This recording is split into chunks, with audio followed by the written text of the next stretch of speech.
When I buy furniture in Japan, it's all in these huge warehouses where there's no heating.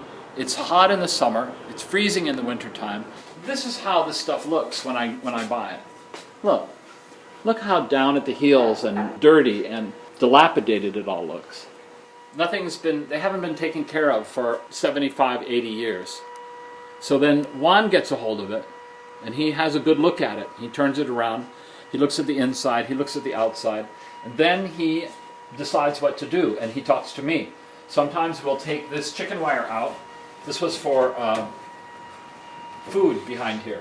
This was a kitchen tansu to go in a pantry between the kitchen and another room in the house. So perhaps we'll take this out. We'll take this wood out. And maybe we'll take these backboards out back here. And we'll put caning there. So that the whole piece, and then he'll wash this. He'll take it outside and he'll wash it with trisodium phosphate. And then by virtue of scrubbing it with TSP and steel wooling, he gets a much cleaner, lighter look. And people like this color. We put on a clear wax on it.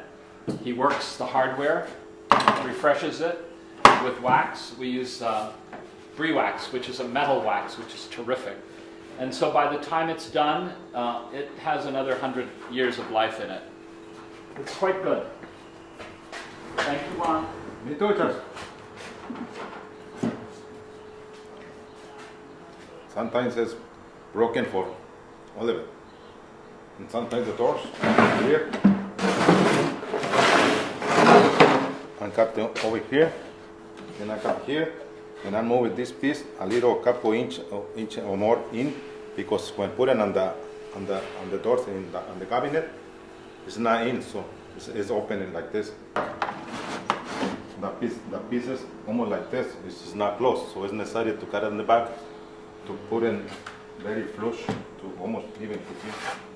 So you see that one is finished and that one is not finished. You see the difference? You see that one? That one is same to that one. So when I'm finished that one, it's almost same to the other one.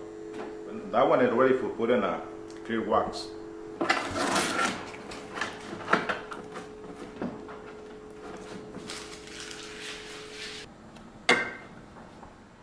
So cleanliness is another of the principles behind what we do here.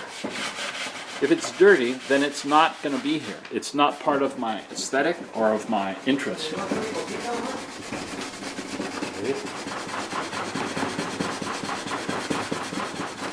Whether it's in the garden with Juan, on a tree that is leaning back against some other tree and that doesn't have a point of view, or with his tansus that come out looking like that are amazing. His work is amazing.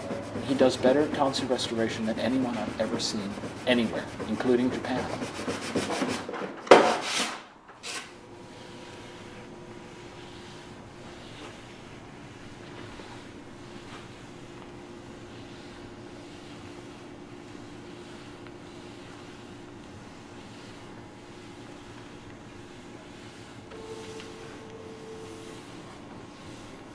This one has a little hole in here, but I have to touch it up, put some color, and in there I have to fix it. Sometimes I put something like here. You see those black stuff and black spot right here? Maybe I can do the same. I put some putty in there to fill it up. I have to let it dry first.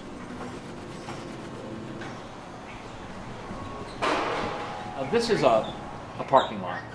When I first rented this building, the landlord was a man who forbid me to drill into the asphalt. He didn't want any holes in his asphalt. So I lived with that for a while, and then one day I had had enough of it and started gardening in containers. And that's the beginning of this entire garden, which is really a container garden built on top of asphalt.